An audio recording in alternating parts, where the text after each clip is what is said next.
Hey guys, I'm doing another Sunday Get Ready with me, and today I wanted to talk a little bit about some of my favorite podcasts. So I thought I would just share with you the ones that I really enjoy. I listen to a lot of them lately, just because it keeps my ears occupied at work. So there's a lot of really good stories out there, and so I just wanted to share a few. Some of them are probably obvious, some of them probably might not be. So while I'm sharing my favorite podcasts, I also wanted to use a palette that I haven't been able to use. I have swatched this and I've done a picture on my Instagram. If you're not following me on Instagram, I do have a link on my channel page for that. But I'm going to be using my new Wizardry and Witchcraft palette from Storybook Cosmetics. I got this, I won this in the giveaway that Nerdy Girl Makeup did for her 1,000 subscriber giveaway.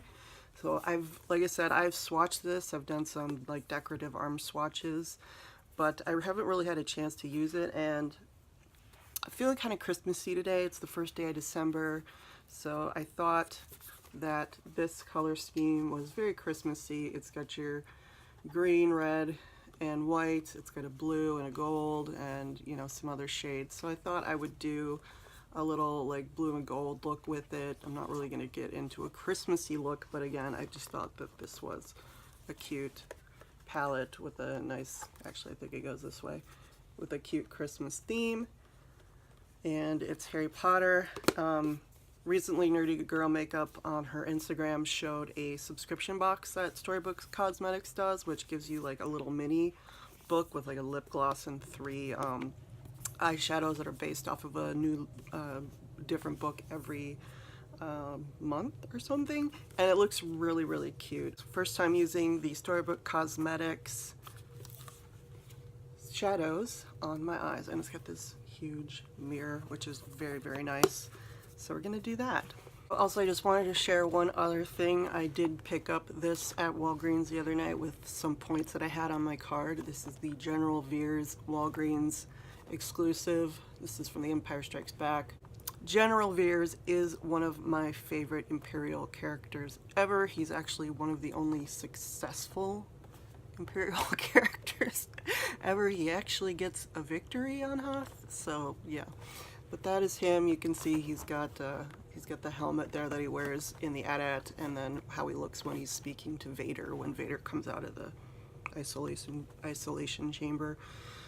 But yeah, he looks very cool. This is a very cool character. At least I think it is, because I like the old school Star Wars. But anyway, I just thought I would share that with you because I haven't shared some Star Wars stuff for a while. I'm going to start off my face with this little Shiseido sample. It is SPF 42. I got this in a Sephora Play, I believe, just recently, and I tried it the other day. It's very liquidy and it's just fine. And I did actually run out of my normal sunscreen, so I had to go buy some more, which is painful because that's an expensive sunscreen, but it's not as expensive as this, so just try to keep that in mind. It's just like, it's almost exactly like the La Roche-Posay one that I usually use. It's very thin and it just goes right into the skin. And then a little bit of the Mario Badescu facial spray with aloe, chamomile, and lavender. I know I had talked about using my ColourPop Brown Sugar palette in the next Get Ready With Me video. Actually, I did a sort of Get Ready With Me with my brown sugar palette that I'm going to be posting sometime this week, but it's not a real Get Ready With Me. It's one of those sort of Instagram style set to music. I've posted another one with my Pat McGrath palette last week, so if anybody's interested in that. They're very short, and it's just me putting on makeup and bopping around to music. So I did use my brown sugar palette all week this week, so I used it for 2 different looks. One was more cool tone that I used, and then one was more warm tone that I just used yesterday. But it's a really nice palette. I think I used all but 1 shade. It's a really nice palette, so I'm glad I got to use it for a week. Again, start off with my normal primer. It's from Maybelline, the Master Prime in 100. And I'm not really using anything different from my base. I'm just using my lighting crew from the Beauty Crop and the Wet n Wild foundation in porcelain. On to podcasts. I listen to a lot of podcasts, and I don't know if I'm picky about my podcasts, but I try to find ones that have a good historical angle, or some good background music, or just something, not just, I used to listen to a lot of that were just two dudes talking, and that's fine. There's a lot of laughs in that. I listened to the Kevin Smith Hollywood Babylon for a long time, and I listened to Joe Rogan's podcast for a little while. I don't know why, but not listening to those anymore. I will listen to Kevin Smith occasionally because I do like the Hollywood Babylon podcast with Ralph Garman, and you know, sometimes it can be a little bit too much, a little bit too childish, and sometimes just a little bit too sexist, but sometimes it's just funny, so, you know. But I'm not really listening to those anymore. I've kind of moved on from that, and I'm listening to more just stories, people just telling stories, and I really enjoy that. One of the newest podcasts that I've started listening to, and there's only 3 episodes so far, but I am absolutely loving it. It is called No Man's Land, and it is done by The Wing, which is an organization for creative women. I guess they have a series of spots in major metropolitan cities that you could be a member. It's kind of like a women's club, a women's space where you can go and work uninterrupted. So, but the theme of it is just so interesting. It's women, what do they say? The tagline is kind of women who were too bad for your textbooks. So that is really something that really hits me in the right spots. And the person who narrates it is Alexis Coe, who's the historian for The Wing. She's got a really interesting perspective.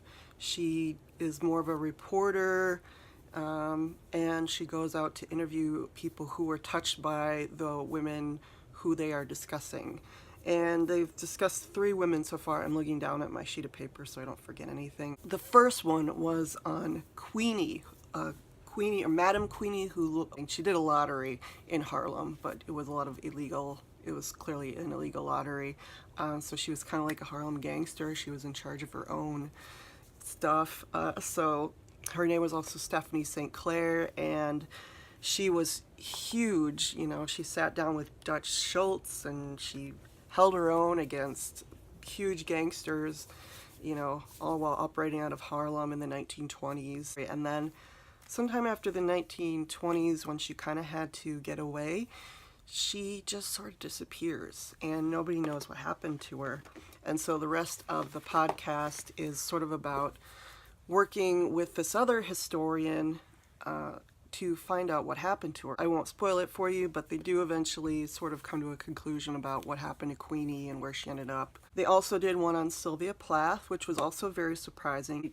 I personally have read The Bell Jar, but I don't know a whole lot about her life other than she committed suicide, and it's sort of that stereotype about the goth girl in high school who reads Sylvia Plath and sort of romanticizes the idea of suicide, but it's clearly not something you want to romanticize. And so this podcast was sort of took the time to look into who Sylvia Plath really was, and she really wasn't a sort of person who romanticized suicide or anything. She clearly had her issues, and she had times in her life when she very publicly disappeared at one point, and but she had an interesting relationship. She was a very forward woman, very forward thinking if you actually read her poetry, very experimental, and she had this interesting relationship with her husband, and then it just all kind of ended because, you know, she had,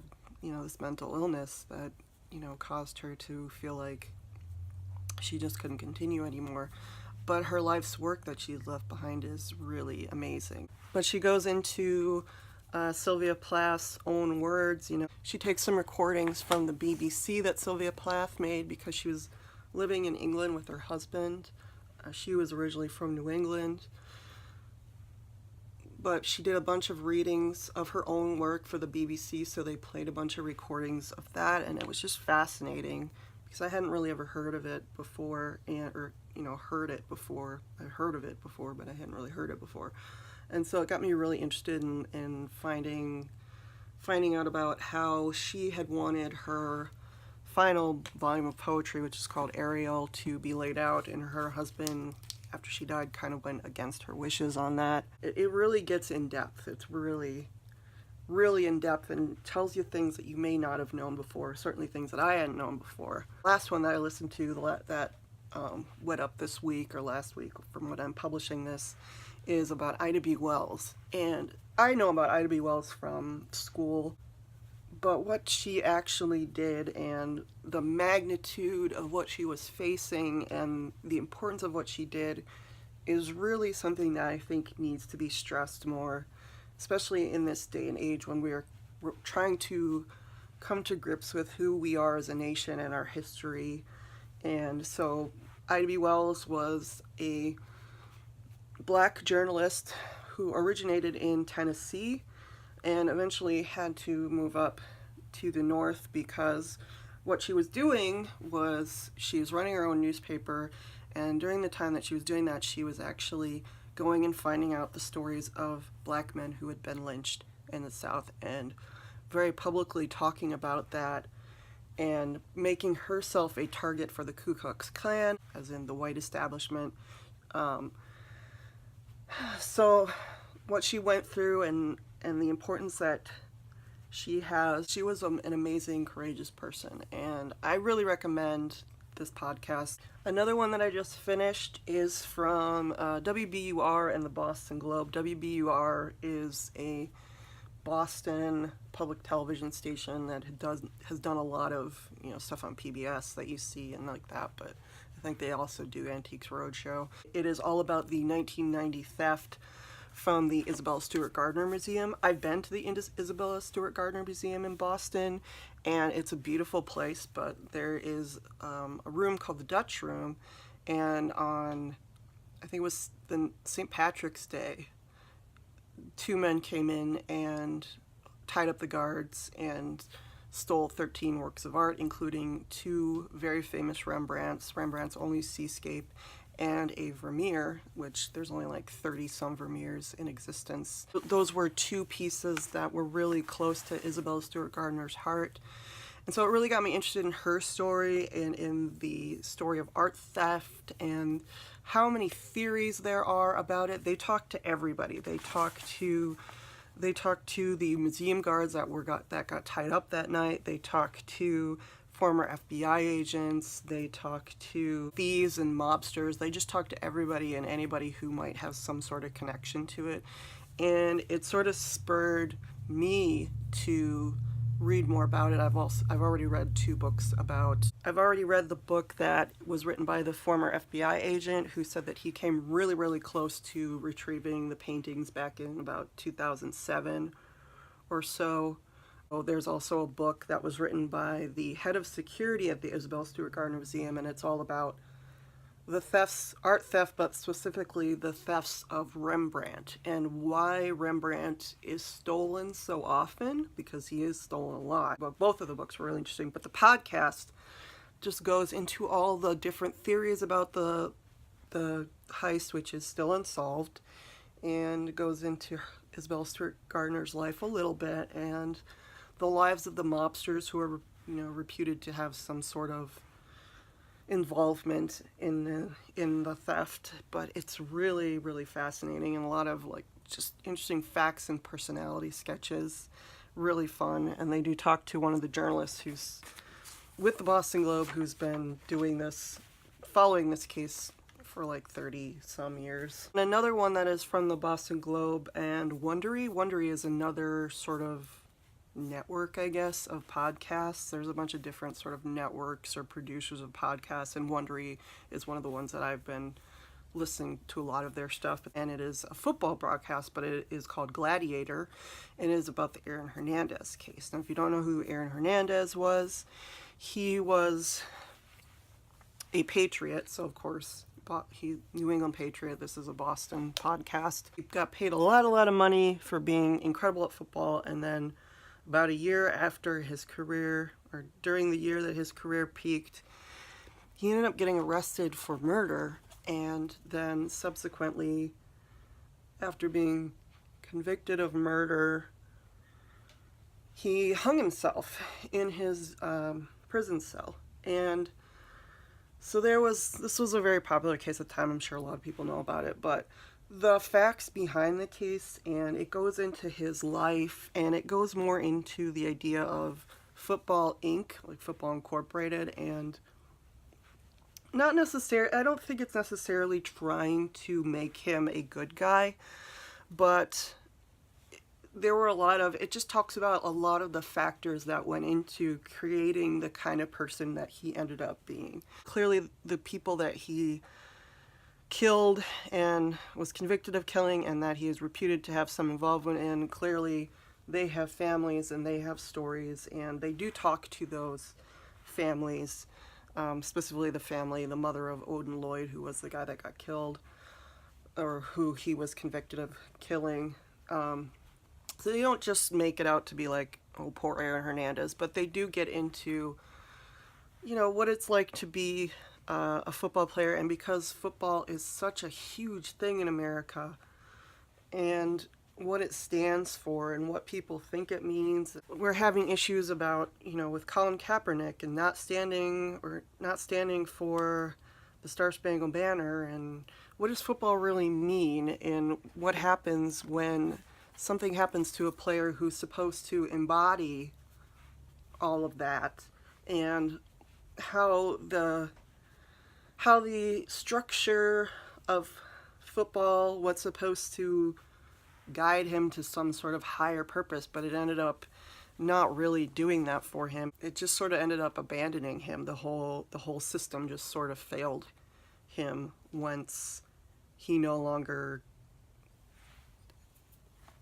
signified those sort of virtues that football is supposed to signify in America. It's an interesting story, a lot of stuff I'd never heard about. It's very personal, and it makes you really think about the NFL and college football and Pee Wee football, and how much money gets made every year by the NFL, what it's actually doing to human beings, to men who end up getting CTE or end up just having problems in their life that they just can't deal with because they get hit for a living, basically.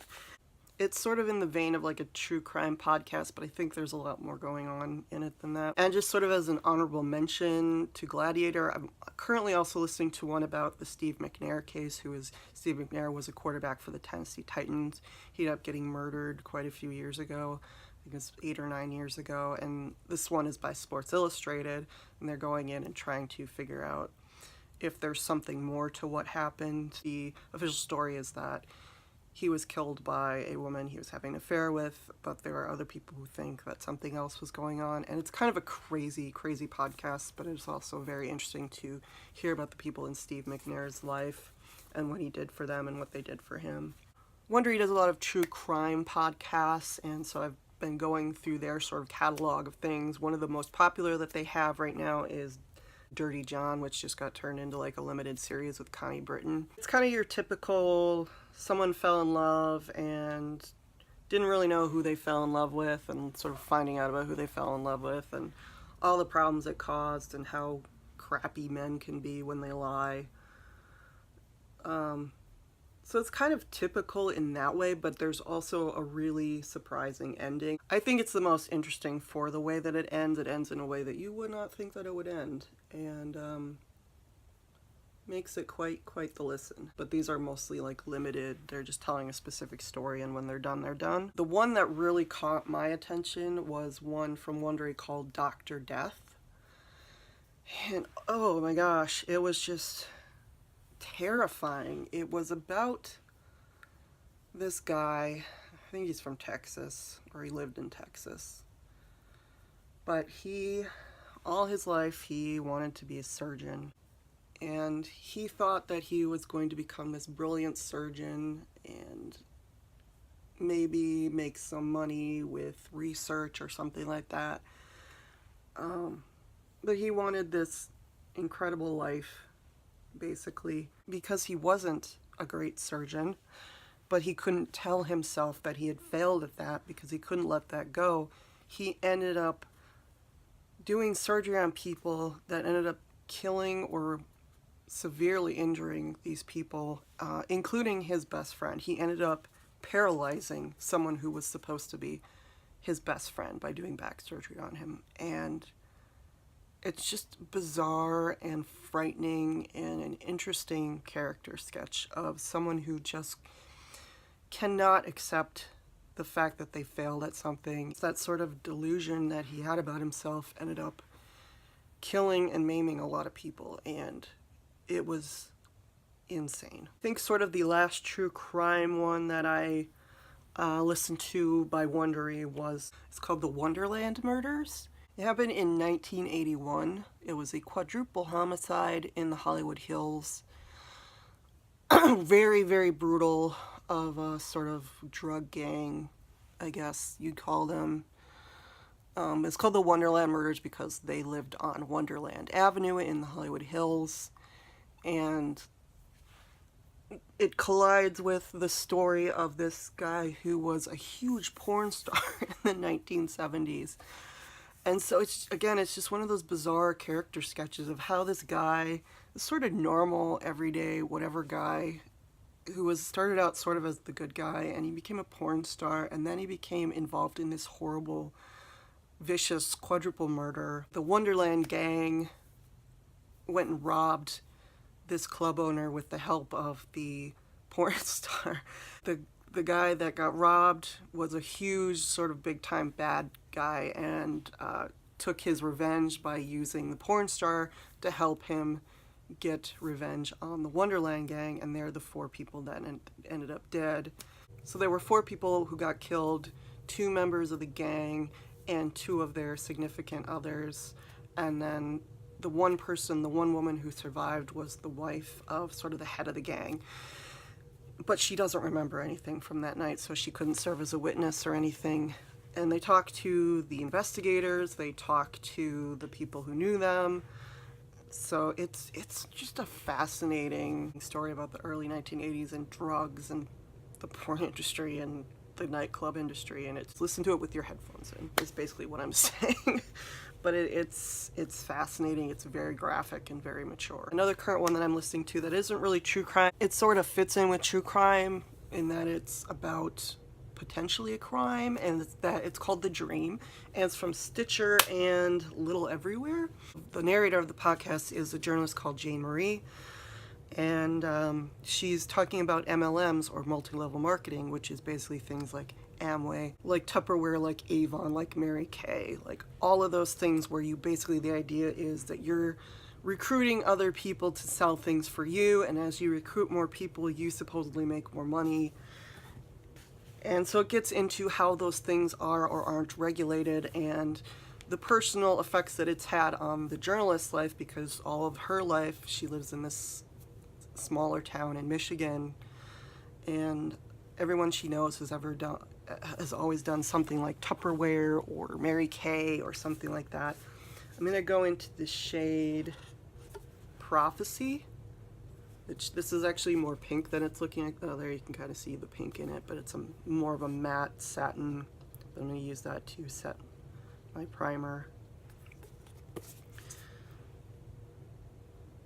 But it's sort of fascinating. Some of the most recent episodes get into more of sort of the business end and the lawsuits that have taken place, and it's a little bit more complicated and a little bit harder to follow.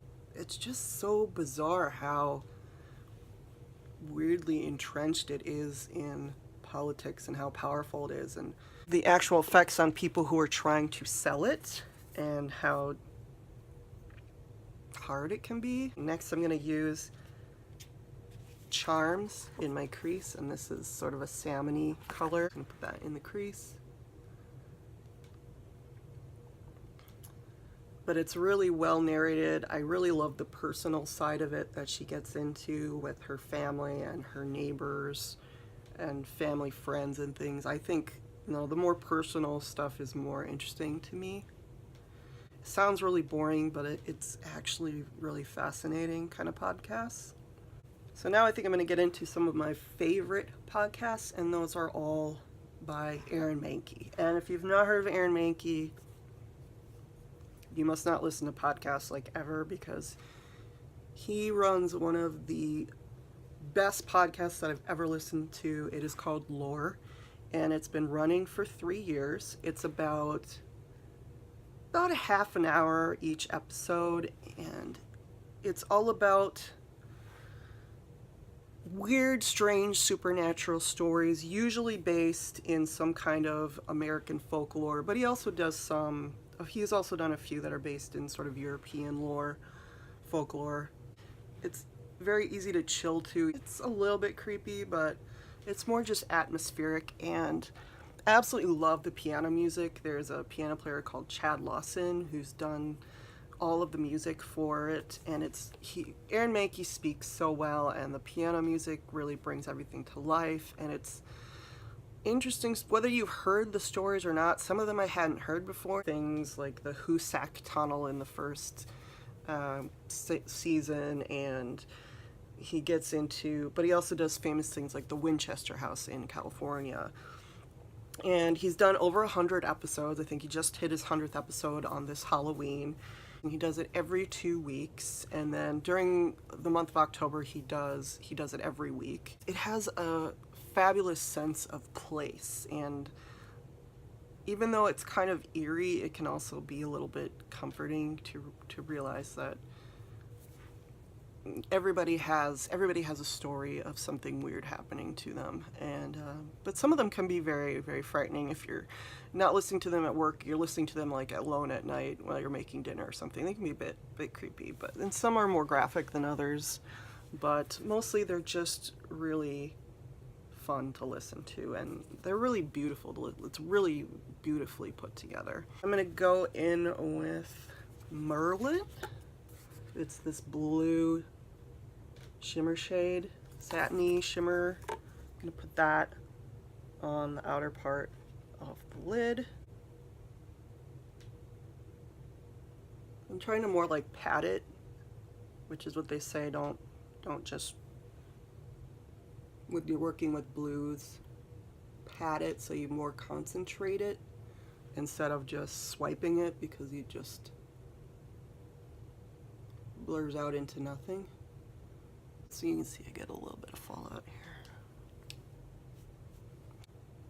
There's a lot of kick up, but they're not, I mean, the shades I've used so far are beautiful. This might work a little better, maybe wet. But it's really pretty. And another one that Aaron Mahnke does is Cabinet of Curiosities, which is twice a week, every week. And they're sort of about 15-minute little snippets and there's 2 stories in each one that are separated by a commercial. It's fine, you gotta pay the bills, I don't care. Basically what the title says, it's Cabinet of Curiosities. It kind of sometimes intersects with lore in that there's a lot of supernatural stuff, but also there's just a lot of like stories of just how things came to be. History, just random facts, and I find it pretty interesting. How Stuff Works does a lot of other podcasts. They're part of, I think, the iHeartRadio network.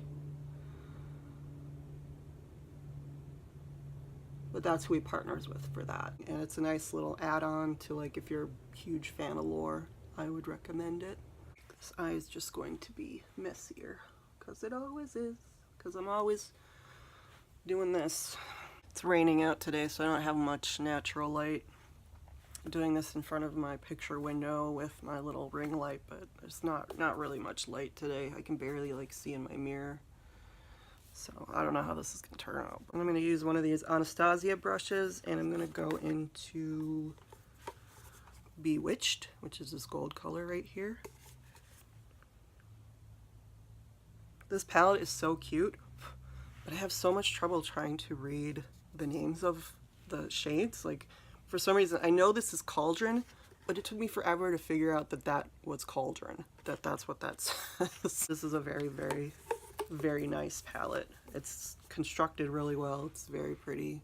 And then the final podcast that Aaron Mahnke is currently doing, I don't know if he's doing anymore, but these are the three that I know of, is called Unobscured.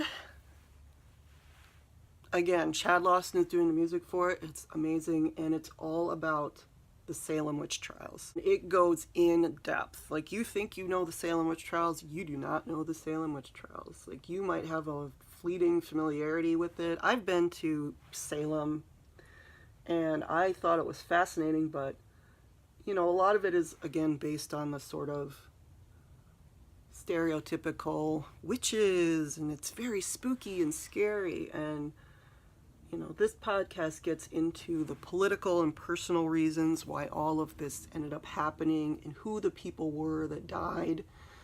Because there were 19 people, I think, that were hanged. Well, I think 18 were hanged and one was pressed to death. And it was men and women, mostly women. And it talks about the political problems, the political issues that were going on at the time with the Puritans, and with between, you know, being sort of out in the wilderness and being afraid of nature and not understanding or blaming people for things that you can't control, religious issues in the Puritan church, and how it all just sort of snowballed into this horrible thing where people acted like, you know, they acted like medieval inquisitors, basically, and they thought in their heads what they were doing was just and righteous, but it just ended up killing a lot of people. They're not necessarily innocent in the fact that they were good people, because not all of them were good people, but they certainly weren't guilty of witchcraft. I mean, unless you watch the series Salem on WGN and you think there was actually some witchcraft going on. I would tend to think it's more just a sad tale of how fanaticism and money and religion all sort of combine to create a society where the ability of people to be falsely accused and actually executed can happen. And it's a really interesting story, I think, for our time. It's always been an interesting story, but I think especially for our time. And my light just went out. That's awesome. Again, the music is beautiful, and he explains it so well. And the difference with this one, between this one and Lore, is that he actually has historians speak on the podcast about what's going on. So that is definitely one of my favorites right now. Another honorable mention, I haven't heard one since like October, but it's called Unexplained, and it's sort of the English version of Lore, and it's done by a man named Richard MacLean Smith. It's very England specific. The music is a little bit like not as professional, but it's, you know, sort of 80s and synth inspired, and I think that's very interesting. Appeals to me in a weird way. He just finished his second or third season, and I think there's only like, it's usually about maybe an hour, 45 minutes, it depends, and some of them are in parts, some of them are a story told in parts. There's one about a group of people who went to the Ural Mountains in the 40s or 50s, and they all were massacred, or they all ended up dead by some mysterious thing, and some people think it was aliens, and some people think it was a Yeti, and other people just think it was some weird military execution, and he sort of has a more skeptical view. He doesn't, I think, whereas Aaron Mahnke's Lore can leave things a little bit more open-ended and spooky, Richard MacLean Smith tends to have a more skeptical eye and sort of try to find like a scientific explanation for things. So it's a little bit of a different perspective. It helps me when I can't get my Lore fixed. So I had to switch up my lighting for the last part of this because my ring light went out and it's really dark. But we're going to finish this up. So So those are my podcast recommendations. So let me know if you guys have any podcasts that you're interested in. I'm going to be trying this for the first time. This is the Wet n Wild Color Icon Bronzer in You're Dragging Me Down. You can see it's one of the ones with the little dragon print. I literally had not opened this until today. I got this just before my trip to Europe, and you can see I've just swatched it up there today. And I think this is like the darkest one, but I thought I would try it because I figured for Wet n Wild, I don't know how their bronzers work, and I'm assuming they're going to be as dark as it is. It still looks pretty light with the swatches. So I'm just going to take this little, I guess this is like a contour brush, but I'm not really contouring, but it's smaller than most of my other brushes. Try not to dig into the little dragon print because I love the little dragon print. It's so cute. Oh, it's not bad. I can't really tell. It seems matte. I don't think there's any shimmer in it, but I think I'm going to go out to a coffee shop later, but it's been raining and crappy and it's just really cold. I still want to go out, so still need to get out of the house. Then for my blush, this is exciting. This is my Catrice strobing blush that I've been using. But look, I hit pan, yeah! It's one of those really nice peachy ones that I'm really into. Very powdery, so I don't think it's very hard to hit pan on it.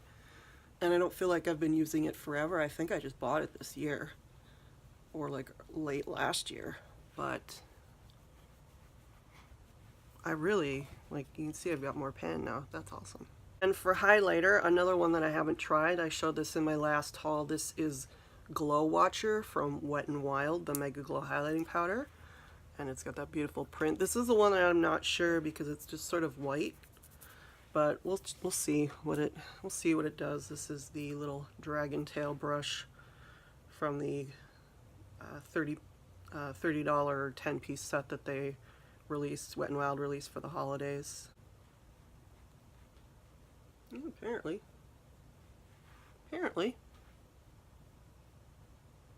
it's very white.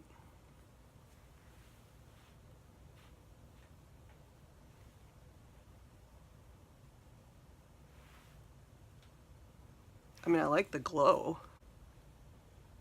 That's a lot of highlight on the nose. Holy crud. A little bit of fixing spray.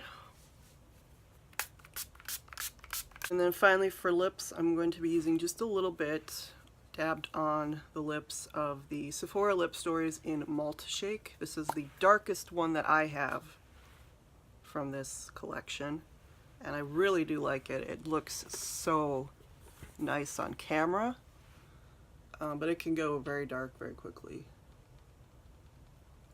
It's nice and creamy. Actually lasts for a while. Doesn't just wipe away.